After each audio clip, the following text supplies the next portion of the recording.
guys, and welcome to the 5th edition of It's More Than Just Sports here on the Solano College Sports Network. The idea behind the show is to venture beyond the world of sports with topics chosen by the Solano Community College student body. On today's episode, Navigating Solano, we will be focusing on all things Solano College, from admissions to classes to teachers to transfers and even graduation. I'm your host, Tiana Wilson, and now let's meet our panelists. To my left, I have Josh Kinder, Michelle Commande, Dylan Collins, and to my right, I have Brian Nelson and Arlie Pina. Okay, guys, so let's kind of start off getting to know you guys a little bit. Let's talk about your journey to Solano. What brought you here? What made you want to come to Solano? Did you always kind of know, or was it marketing or friends or family?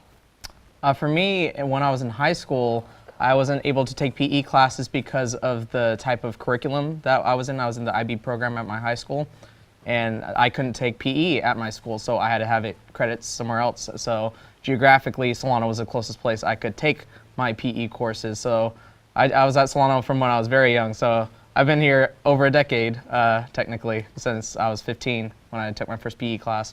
But I didn't start becoming like a full-time student here until after I had gone to a 4-year. But because of health reasons, I had to leave that 4-year institution and come back home, and it was kind of geographic, and that's kind of what made me go to Solano. Okay.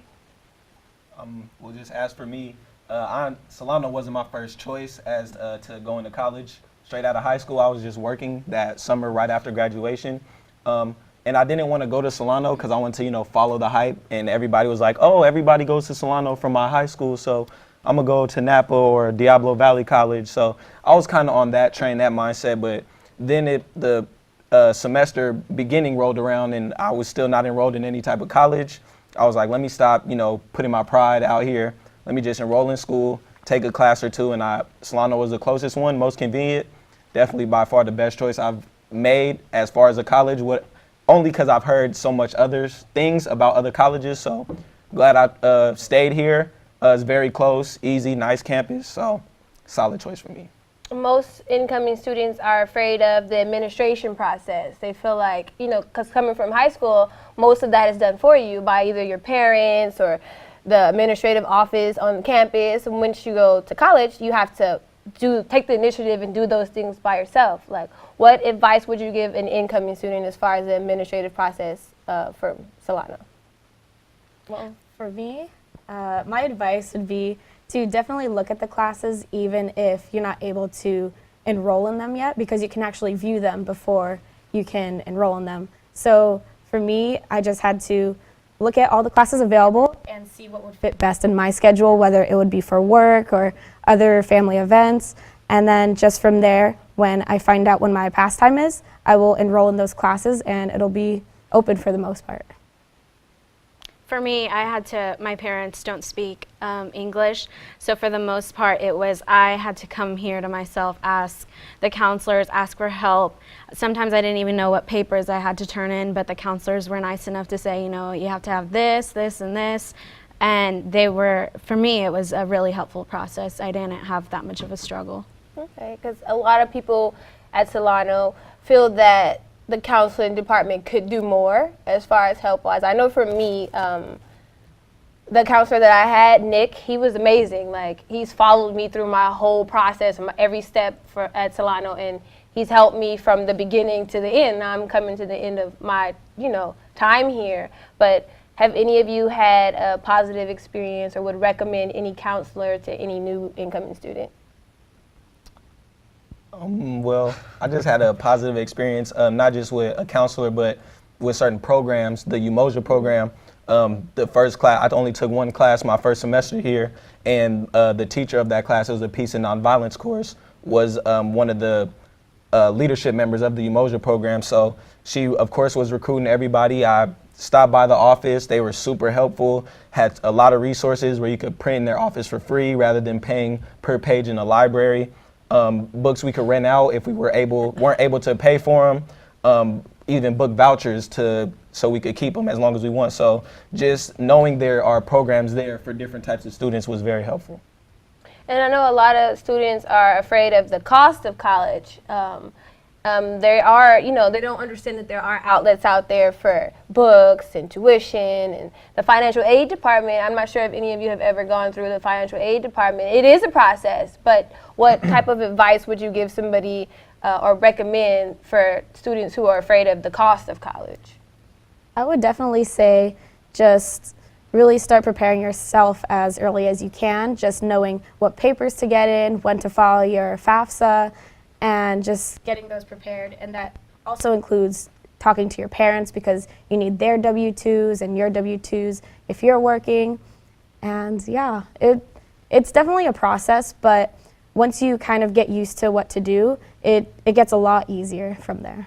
Yeah, I know having to fill out the FAFSA every year, I'd forget my PIN every single year, and I'd be go through the process of looking up what is my 4-digit PIN number that I never remember, and then probably the third or fourth time I was like, oh, I'll just write this down and have this in a convenient place, so it's not wasting time. Now, you can fill out the FAFSA like that because you're so used to the process, and every March that form has to be turned in, so you kind of make the preparations as a student to fill out the forms that you need to.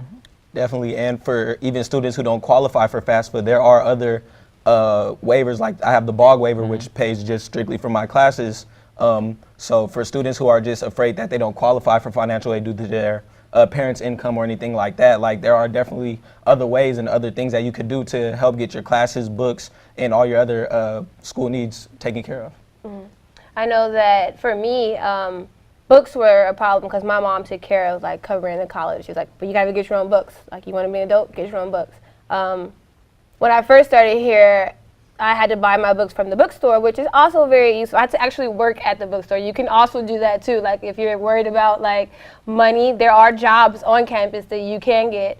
I worked at the bookstore and then I paid for my books that way. But Chegg is amazing. Yeah. That is God's gift to college students. Chegg is awesome. And, for those of you who don't know what it is, it's a online resource for textbooks that you can rent books and you keep them for the whole semester and then you just send them back. Yes. Is there any outside resource that you guys have used for school? Amazon. Definitely Amazon. That's definitely the one you hear most about in class as well, Yeah. And then for choosing classes, I know that a lot of kids miss the deadlines and they don't understand that when you get here, your classes are not chosen for you. You have to do them ahead of time because you may or may not get into these classes. What are some advice that you guys would give when picking classes? Always have a plan B, and even from there, a plan C, just because classes do fill up fast, especially if you're at the lowest priority. But for me, I was actually an athlete for a year, and I had one of the top priorities, so getting classes for me was easy. But I know for some of my classmates and my peers, it wasn't as easy. So even for me, though, even though I did have one of the top priorities, it was still a little difficult to get some of the classes that had a lower capacity. So always have plan B, plan C, sometimes even plan D.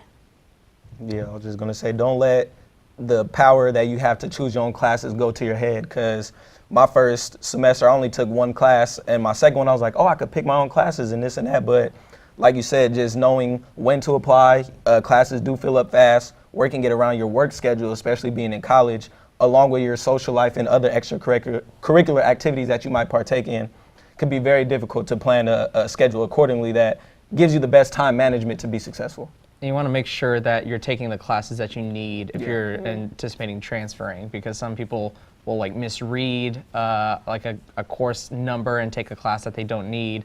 And so that's just a waste of a class-based unit time money for a semester, where you could be fulfilling something in that requirement, you're talking about plan A, plan B. I would ideally like to take this class to fulfill that because that seems fun, but then it gets filled up and you might have to take a harder class that might not interest you or fulfill you. So you definitely want to make sure that you're on the right track that you want to be at.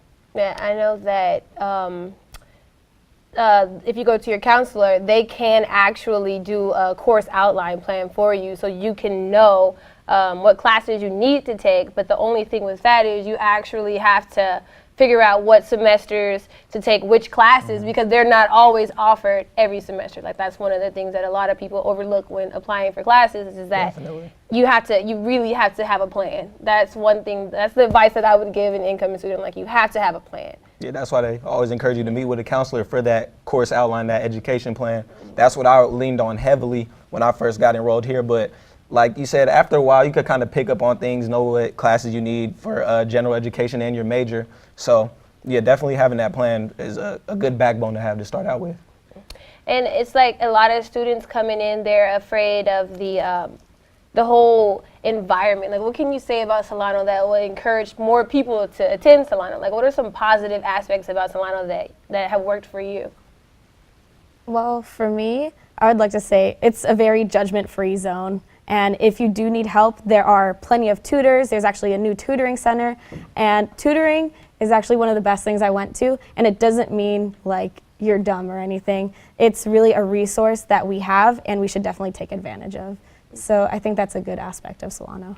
Yeah, coming out of high school and coming here, a lot of the students are like, oh, you're going to Solano, it's the 13th grade, but I practically don't even see students from my high school. Exactly. So it's a different environment. Well, that's all the time we have for the first segment. When we come back, we'll talk more about classes and the teachers and things that you guys would recommend for new incoming students. If you have an interest in a career in sports broadcasting, Whether it's behind the scenes or on camera, then this is the class for you. Class is held every Wednesday from 1:30 to 4:30 in room 121 alongside the library building. For more information, contact Greg Poff, that's me, at solano.edu. We hope to see you here next semester. And remember, It's more than just sports, it's an education.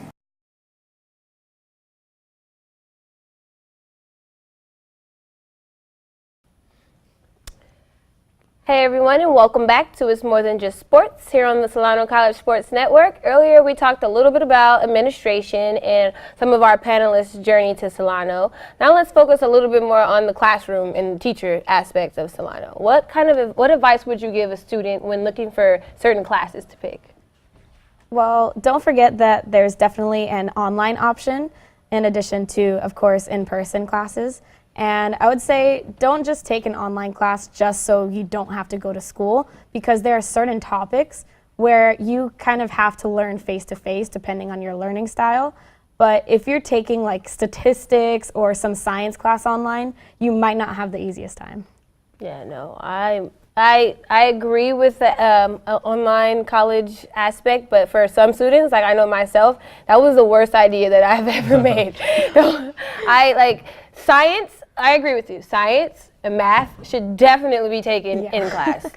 That was my mistake as a student, and I know that there are things that as a student you need to do. Like, what are some aspects of being a good, effective student at Solano? Well, I think it kind of goes to like your learning style. You have to realize what it is. You have to kind of search within yourself and see, oh, am I a reader? Like, if I just read the textbook, am I successful? Or do I have to show up to lecture every single day, make sure I'm in class so that I absorb the information that the teacher gives me? Or visually learning, if they have a lot of PowerPoints or something like that, and you learn the most effectively that way. So then you can kind of tailor, when you're looking for classes, obviously like Rate My Professor is a great like resource for students to see to anticipate what the classroom environment is going to be like. So if a teacher says like, oh, it's a lot of just book reading and then taking a test. But for me, I'm not like a reader. I don't learn the best through reading. I learn the best through lecture. So I would want somebody whose classroom tailors to the lecture rather than somebody who like depends on the book or something like that. I was just going to recommend, to being a very effective student, just time management. One of my current professors is trying to beat that in my head right now. As we were talking about picking classes, you want to pick the right class. You don't want to pick bio with stats, with English, with chemistry. Like, you want to manage it out, make sure you have enough time after class, between work, on the weekends, stuff like that. So you won't have an excuse to be like, oh, I'm so busy, I'm so packed, I'm so overdue. Well, it's kind of your fault. You're taking 5 classes and working 30 hours plus a week. So time management is very key to being a successful student, in my opinion. And you know what's like a thing that people kind of don't think about? Like everybody's in a rush to get out, and like I only need to get my GEs and my major classes. But one thing that I would do later on would take like a fun class. Like I took an archery class. Like I don't need archery, but like it was in the middle of my schedule on purpose, so it would break up the monotony of like the major classes and the GEs that I have to go through. But then I could look forward to just like going out and shooting a bow and arrow for an hour. So it's having like a balance. If you can put some sort of schedule, some sort of class that you would find enjoyable, just to enjoy a class rather than have it be for your track to transfer or graduate. And I know that some of you guys are new students here, like Josh over in the corner over there. What advice would you give when picking classes? This is your first semester at Solano, so how well did you do picking your classes? I think I did pretty good. Yeah. Not just like, you know, to my own horn, but I have a work that's very flexible with my schedule, and that helped a lot. So instead of my school schedule moving around work, it's work moving around school, because school is more important. My boss does know that. So he's able to say like, okay, I see that you're taking classes Monday, Tuesday, Wednesday, Thursday. Friday, you don't have school, but I asked for that day off so I can focus on school. And they're all okay, because right now I used to work 20, 30 hours a week, and that was over the summer. Now I work like 20 hours a week, 3 days. And then that's just on a normal day if I don't have anything that's going on that I have to request it off. But for class-wise, I think I did okay. I probably could have done a lot better with my professor choices, because there are some teachers that I kind of have a, there's one thing I regret, let's just say that. But other than that, I think I did pretty well in the process of going down which classes to take and how to take it, and for time management, making sure I still have time to get homework done and then go to work, or then balance the schedule off with work. It's just like, that's one thing that I feel for me personally, with it being my first year and now also like my first time in a while having like a real full-time job and school balancing, because I had high school, now it's college. It's a lot different, but for me it's also very flexible. That's one thing. It's just everything's a lot easier and flexible. So in my opinion, being an effective student, or your success at Solano, really depends on the teacher and the student, the type of student that you are. What are some qualities in a teacher that a student should look for? Like, I know when you're coming in, I mean, you can sit in the class literally for like a week and decide before you withdraw from it. So I think it's always important to understand that there are choices. Like, you might have to take it again the next semester when you do that, but at least you don't get that bad grade, you don't waste money, you don't waste time. What are some things you guys can say about, picking teachers? Like, what is a good, effective teacher to you? They actually care about the students. They care about how you feel about the class, and they're there for when you're struggling. For our communications class, Pov, who's my teacher, he said that he's going to give us a 5-minute speech with no notes. And him and his wife are the only ones that do that, because they believe we can do it. No one else does. Right there, for me, like one of my love languages is words of affirmation. Right there, he's saying, I know you can do it. He's seen my speaking. He can see that it's possible. And that just builds up confidence in me. It makes me feel great as a student. And then I'll also look up to him as a teacher, and I know I can talk to him about anything. He's always available and open. It's just, when you have that balance of someone that cares and is always available, like, that's one of the best teachers you can have. Yeah, I was just going to say effort and investment, really. Like you said, does the teacher care about their students? But I would take it a step farther by saying individually. Like you said, not everybody's a teacher's pet. Not everybody's going to make themselves known to their teacher. Does the teacher make it an appointment on their part to make that effort to try to get to know the student on that type of level? So that's where I definitely see it, because it's not all on the student, it's not all on the teacher. It's a two-way street, just like respect. So. Respect each other, respect one another. If I can tell my teachers invested in me, I definitely will invest more in the class and what I'm doing. And like you said, at the end of the day, the teacher might give you the benefit of the doubt when you come up short in an area that you need to be proficient in. So, I feel like if your teacher doesn't know your name by the second week, drop the class. Seriously, drop. I don't know. I don't know because I'm not gonna say any teacher's name, but I had a teacher who it took her about a week. I mean, up until like a week ago, and the semester is pretty much over. She's still she just learned my name, and it shows. As a teacher, you should know your students. I mean, I understand you have a bunch of students, but you should know which class you showed one thing to and which class you showed another thing to. You should know our name. Yeah. You should know what homework we gave you the week before, you know? But it's not just the teacher. You also have to be an effective student, too. Most college students are afraid to ask questions. I raise my hand. I'm always the one to be chosen or picked on in the class. Like, I make sure my teacher knows who I am. And if I'm that effective as a student or that attentive as a student, you should be that attentive as a teacher. For mine, though, sometimes there's a class that you take that's so straightforward that, like, I'm not even, like, interested in building that student-teacher relationship. And so the fact that I can go in there, I can just listen to you, I know what's going to be on your test because you just lecture and you test on your lecture. I don't need to build a relationship with you because it's like, I figured your class out. Like, I figured out the way it's going to go, so I already don't need that sort of bridging relationship. Yes, it would be nice, and yes, I have relationships with like teachers that are great and like you like them personally, but then they teach a really hard class. But then there's those teachers where you never speak a word to them, like they could not know my name. I don't really care because I can take their class and I learn the information because they're a pretty like straightforward teacher, but they're not this gregarious personality that wants to get to know their students on like a real personal level. They just show up, they teach, and then they go home. But that's still, you still get something out of it. Well, to add on to that, I definitely agree. Like, sometimes you don't always need that relationship, but to add on to what you said, don't be afraid to ask questions because someone else could have the same question, so it's perfectly okay. And at the end of the day, no one's gonna be like, oh, I remember when that one girl asked that one question and she didn't know what it was. Like, no one's gonna think you're dumb because we're all in this school to learn. So obviously we're not gonna know everything. So I feel like just straight up, don't be afraid to ask any questions. And in college, I know a lot of kids do feel like Brian, or most of them want that, like, you know, teacher-student bond, but they're afraid. So they do have office hours at Solano. I think that is like one of the most important things to understand is that they do have that for you for that one-on-one time if you do have a question and you don't want to raise your hand in class and you don't want to be, you know, judged by everybody in your classroom.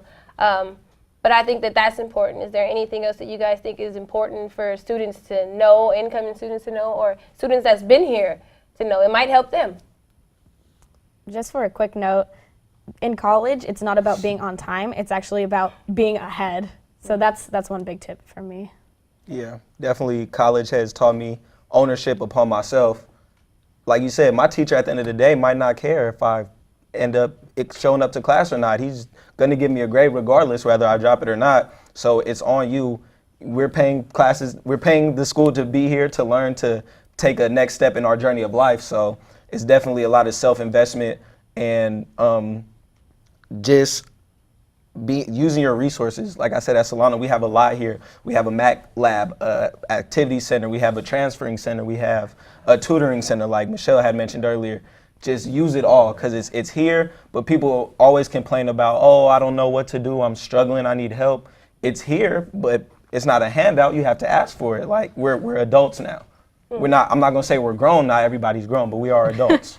Yeah, and I think it's important for incoming students to also know that school is not for everybody, and I get that. It is so not for everybody. But there are programs at Solano that are certificate programs, like the sports broadcasting program, certificate program. There's cosmetology, there's welding, there's, I mean, the list goes on. I don't know all of them, but I know that there are some.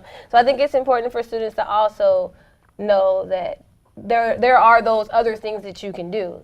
Do you guys have any more input on the other programs here at Solano? No? You guys are all just taking classes just to look into transfer, them. huh? Just look into them. Yeah. I mean, I would have never found out about this class. I mean, I'm a communications major, and I was planning to be in the journalism broadcasting field. Once I found out about this class, it was just like a heaven sent. And then I learned that we can obtain a certificate in sports broadcasting. So that cannot hurt on your resume, having a certificate in sports broadcasting and a transfer degree. So take advantage of all of it. All right, well, that's all the time we have for this segment. We'll be right back with more on transfers and graduation, a little bit of insight from all of our panelists on their journey. We'll be right back. Hey guys, I'm Tiana Wilson here on the Solano College Sports Network with an exciting update about our brand new show, Sound Off, a sports talk show focusing on local sports in the Bay Area, featuring schools like Fairfield's very own Armio, Rodriguez, Fairfield High, and of course, Solano Community College. The show will be hosted by Soat Balazi, featuring Dylan Collins and Josh Kinder.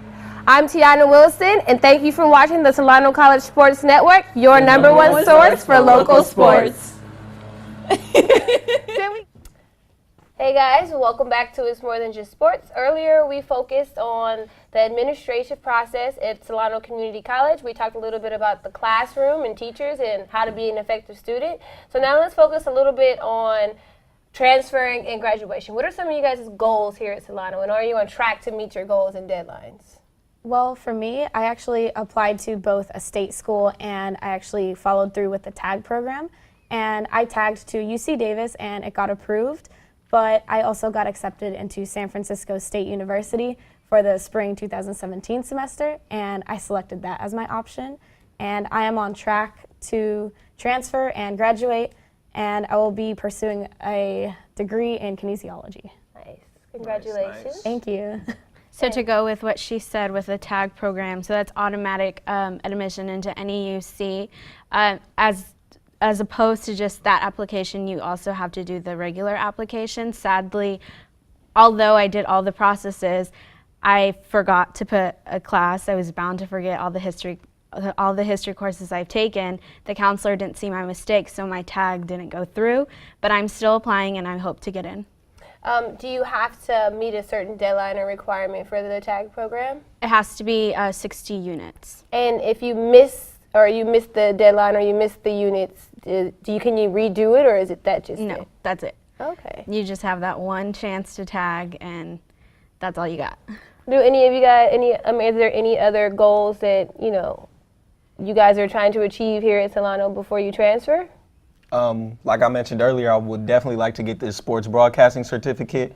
I fell in love with the class like the first day or two, so I could just, take the course, one time to get my requirement on my, as for my major classes that I need, but I'm too invested now. Like I said, I love the class, so I would stay that extra semester or two just to get the certificate. And like I said, it couldn't hurt on a resume to have two pieces of paper that mainly jobs are looking for. So how does the sports broadcasting certificate program work? Do you have to do a certain number of hours or units, or is it just?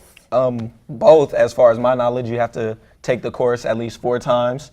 Within those courses, per semester, you would have to get a certain amount of hours inside and outside of the classroom, because we do a lot of activities outside of just the classroom as far as broadcasting sports games for the college and local high school teams and stuff like that. So it's a lot of work that goes in and out of it, but it's well worth it, and you are working with professional grade equipment, and you are getting all the skills you need to know in front of and behind the camera to be successful in the sports broadcasting field. But unlike the tag, it's not like a unit thing where you have to have 60 units in order to participate or get a certificate. It's just the 4 classes, COM 75A and B, and then COM 80A and B. And the A and B is separated based off of the type of sport. So fall sports versus spring sports.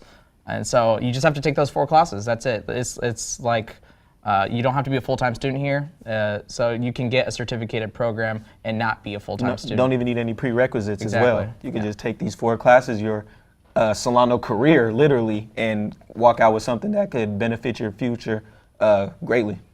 I know for myself, I didn't go through one of the transfer programs, which I wish I would have. It might have been a little easier. But also, like we said earlier, I did go meet with a counselor. We made my education plan. I followed it to the T, and I I also got accepted to San Francisco State, and this will be my last semester at Solano. I will transfer with 2 degrees, which is awesome. And you don't have to transfer with degrees. I need people to understand that. You don't have to do that. You can also just transfer with the 60 units. Yeah. Are you looking forward to participating in graduation, or? I actually didn't sign up for graduation, but maybe if the deadline hasn't passed. I have to talk to my counselor still, so got to get on that. It's always good to double check. It can't hurt because there could be an oversight, like in your situation, something might not have gotten caught. I know for me, back in, 2012, I was set to transfer to UC Davis, but then I joined the forensics team, the speech and debate program here, and I fell in love with that. So I changed my major based off of that. So I was going to go to UC Davis for psychology, but I liked it so much I just switched over to comm, and since I still need to take the comm classes, I decided to stay here. But when I transferred, they didn't officially have my English 1 record for my AP scores, so I had a 3 in high school for AP, but this college didn't have like the hard copy. So I applied for like the psych AA, the associate's degree, and I still haven't had it because they didn't have a specific piece of paper. So it's always good to know that like you've checked off the requirements, but you still need to double check to make sure that the school has it, it hasn't gotten lost in like a bureaucratic process, and that everything's good. Definitely. Hearing that now, especially because I'm close to that ending stage, like I have a semester or 2 left, and hearing that now from people who have gone through the experience is great to hear, because just to double check with the administration, because everything could be tight on your end, but in your case, something might slip through the cracks and it could just set you back. You know, one thing though, is I paid money for those degrees. Like there's that fee of like $5 per degree or whatever, and then you pay it, and then they call me a couple months later. It's like, oh, you're missing this one thing. I was like, okay, can I have my money back then? So I got my money back. It is definitely important to look into those dates and those deadlines, because I know for me, transferring in the spring, a lot of colleges don't accept applications for spring transfer. So that's also really important. In the fall, when you transfer in the fall, they offer you all kinds of stuff like the EOPS thing they have. They don't do that in the spring. Certain UCs won't even accept transfers in the spring. So it's also really important to talk to your counselor, get those deadlines. When you know you're coming to the end, get those deadlines, like make sure you do. And also for your AA degrees, when you're transferring in the middle of the, I don't know what you call it. Middle of the year, maybe? Maybe the year, yeah. You have to petition for your degrees. They don't just give them to you because you did the work. You have to go and look at everything that you've accomplished, pick your degree that you want, and petition for it, and actually get approved to get the degree. They don't just give it to you. So it's important. See, that's to good do to the know. work. That that was deadline is unaware of coming my up knowledge. in February. Yeah. So that was unaware of my knowledge. So I was just could have assumed where, oh yeah, I'm on my courses, I can transfer now. Like, no, I might just need to get that AA real quick and then work on to go get my BA and stuff like that. So those little deadlines and tips that you just stated will benefit me just personally right now. What about you, Josh? I'm just soaking up all this knowledge. I mean, I'm like the luckiest kid right now, just because there are all of you guys are in different positions and in different situations through going to community college. And I'm just hearing the stories and just soaking up all this knowledge, and I'm just like, okay, so I know to do this, this, and this, because I'm just now got here, so I have a long way to go. And for me, who's trying to transfer to a 4-year university and wanted to do that to begin with, because I didn't want to go to community college, I wanted to just go straight to a 4-year. That wasn't a possibility because I didn't have all my requirements. I'm here. And for the beginning, it was almost like, all right, I'm just going to take what I have to and then get the heck out. That was my mindset at the beginning. But I'm making an experience out of this. I'm falling in love with Solano because of the sports broadcasting program, because that's what I want to get into. That's what I've had a passion for so long. One of the only community college with the programs like that, so. True. And it's just like, if you don't just like have that mindset where it's just like get in, get out, and you make an experience, college is so much more fun. And then I'm hearing this, and I'm hearing all the, I didn't know you had to petition for your degree at all. I didn't know about any of this. And I'm just like, well, this got a little bit more harder. But I'm just like, but there are the counselors here to help you out. There's you guys that are here to help out. There's just like so many resources that you can use to get you to that full potential so you can transfer. And it's just like, for me personally, it's like a kid in a candy shop. This isn't healed. Not get in, get out, get ahead. Right? No. Yeah, I personally haven't participated in the graduation ceremony. I've never even seen it. Have you? Any of you guys ever seen the We graduation? broadcasted it here. Yes. Solano College Sports Network. How is it? Like, I haven't. It's long. I was just thinking of the prep, and it's just a horror story. It was 2.5 hours in the hot sun with bees. With these. Oh, man. Jeez. I mean, But the actual ceremony's cool. Like, everybody gets their name called. You don't have to participate if you don't want to, but it's definitely a huge celebration. And like to see some of my classmates that I've taken classes with, see them transfer and see them, it's kind of the realization like they're done, they're moving on to the next phase of their life. So definitely a cool moment. I know that you also, you may like work really, really hard for one degree in transfer. Like, you have your mindset on this one degree. I know for me, my counselor went back and checked that that's how I actually qualified for 2, because I didn't know that. I was just taking the classes for my 1 degree and ended up doing all the requirements for another degree. And it's not just them giving it to you, you've actually done the work, so you know the stuff. Mm-hmm. You can also transfer with more than 1 degree, and I think that that's pretty cool. And there's also a note of classes can account for more than one area. So it's like, you can't, if you take like a English 1 class, it's not like you have your 1 degree and that's what it goes towards. Like, it can qualify you for multiple degrees. So if you have like areas that one class can qualify for multiple degrees, it's important to know, because yeah, when I petitioned for my degree for the Psych AA, I qualified for a bunch of general studies AAs. I technically petition for 4 degrees because I qualified for 4 degrees. I was like, yeah, sure, why not? You know, like, it's cool to have those pieces of paper. Yeah, it's definitely important to know, and people might not realize, is that when you take a class, and it can account for more than 1 degree. So you can double and get 2 different types of AAs that are in different fields if you wanted to, and not take 120 units instead of like just 60. So on an ending note, you guys, what advice will you give a student coming into Solano? What is the ultimate advice that you would give that student? Don't be afraid to use those resources and to go out and try new things, definitely. Education is definitely the most important. It may be rough on your pathway there, but don't give up, just keep going, and at the end of the day, you'll get it.